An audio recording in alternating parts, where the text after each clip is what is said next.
এই ভিডিওতে শাকিব খানের আসন্ন সিনেমা নিয়ে কথা বলবো। 2025-এর ঈদের আনন্দ মোটামুটি ম্লান। দুখানি সিনেমা শাকিব খান আমাদের উপহার দিয়েছেন, কিন্তু শাকিবিয়ানদের কাছে এখন একটা বিরাট প্রশ্ন, এটা হচ্ছেটা কি? যারা এতদিন শাকিব খানকে উচ্চ অলিন্দে নিয়ে গেলেন যেসব পরিচালক নির্মাতারা, তারা কেন পিছিয়ে পড়ছেন? না, কেউই পিছিয়ে পড়ছেন না। প্রথমেই বলবো, আপনাদের মেগাস্টার শাকিব খানের কথাগুলো মনে রাখার চেষ্টা করবেন। তিনি বহুবার বলেছেন, আমি শুধু একা নয়, আমি সমস্ত বাংলাদেশের ফিল্ম ইন্ডাস্ট্রিকে বহির্বিশ্বে পরিচিতি দিতে চাই, একটা উচ্চ অলিন্দে পৌঁছে দিতে চাই। বেশ কিছুদিন আগে এও বলেছেন যে আমাদের দেশেই কেবলমাত্র নাটক, ছোট পর্দা বা অন্য ধরনের অভিনয়ের অভিনেতা অভিনেত্রীদের নিয়ে সমালোচনা হয়। এই কথাগুলোকে যদি আপনারা স্মরণে রাখেন তাহলে জলের মতো পরিষ্কার হয়ে যায়। পরিচালক আবু হায়াত মাহমুদের হাত ধরে সম্ভবত আগামী 2026-এর ঈদে শাকিব খান বড় পর্দায় ফিরে আসবেন।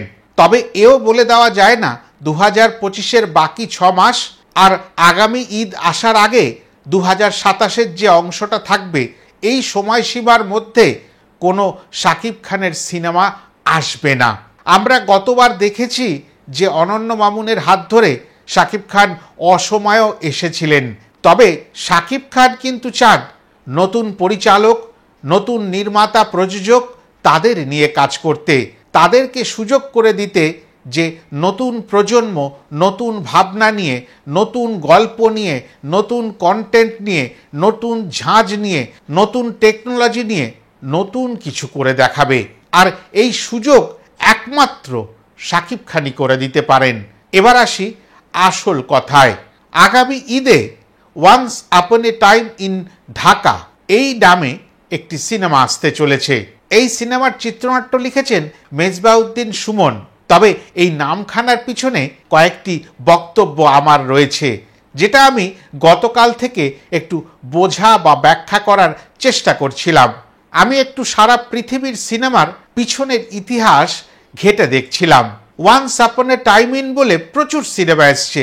Once upon a time in Hollywood, once upon a time in America, once upon a time in Mumbai, এছাড়া আরও গুটি কয়েক সিনেমার নাম একটু ঘাটলে আপনারাও জেনে যাবেন।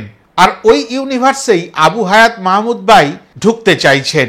আর আবারও বলি, ওই once upon a time in বলে যে সিনেমাগুলোই এসছে সেগুলো কিন্তু সারা বিশ্বে আলোড়ন সৃষ্টি করেছে। এই কারণেই সম্ভবত এই once upon a time in Dhaka নামকরণটি করা হয়েছে।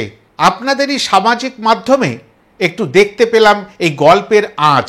90-এর দশকের ঢাকা শহরের আন্ডারওয়ার্ল্ডের একজন কুখ্যাত মানুষের নাম ছিল কালা জাহাঙ্গীর। আর সেই কালা জাহাঙ্গীরের চরিত্রেই মেগাস্টার শাকিব খান অভিনয় করবেন। একই সময় আরেকজনও এই ধরনের সন্ত্রাসবাদী ছিলেন, পিচ্চি হান্নান। তার চরিত্রে অভিনয় করবেন মোশাররফ করিম।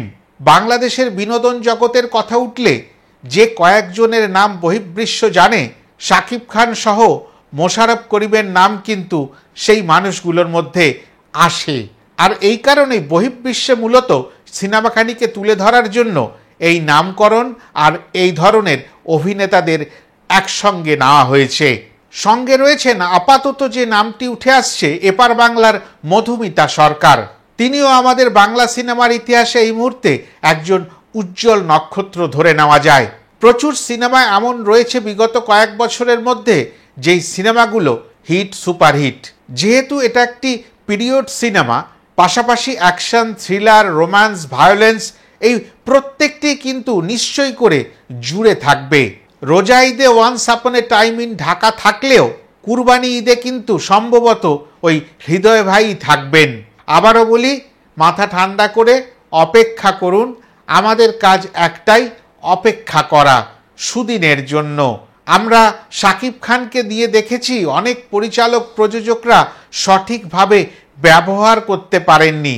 হিমেল আশরাফের প্রিয়তমা থেকে শুরু করে আজ অবধি যে কটি সিনেমা এলো, মোটের ওপরে প্রত্যেকটি সিনেমা কিন্তু বিগত সিনেমাগুলোর থেকে বেশি করে চর্চিত বলে আমি মনে করি। হ্যাঁ, অনেক সিনেমা এর আগে ব্যবসায়িক সফলতা পেয়েছে, কিন্তু শাকিব খানের যে অভিনয়ের দক্ষতা সেটা কিন্তু প্রিয়তমা পরবর্তী অধ্যায়ে বিশেষ করে ফুটে উঠেছে। সারা পৃথিবীর কন্টেন্ট ক্রিয়েটাররা শাকিব খানকে নিয়ে কথা বলতে স্বাচ্ছন্দ্য বোধ করেন। হয়তো আপনারা ভাবেন সবসময় ভিউজের জন্য বলেন, তা নয়। শাকিব খানের সঙ্গে জড়িয়ে রয়েছে সাকিবিয়ানরা তৎপর থাকে সারা বছর ধরে কোনো না কোনো কন্টেন্ট নিয়ে শাকিব খানের সম্বন্ধে কথা শোনার।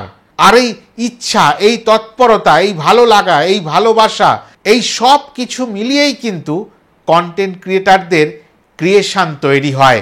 আর বিশেষ কিছু বলার নেই। আশা করি ভিডিওখানি আপনাদের ভালো মনে হবে।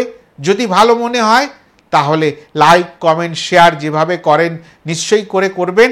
আর যারা এখনও আমার চ্যানেলটি সাবস্ক্রাইব করেননি তারা নিশ্চয়ই সাবস্ক্রাইব করে নেবেন। আবার নতুন কোনো সময় প্রয়োজনে নতুন ভিডিও নিয়ে আসব। ততক্ষণের জন্য টাটা।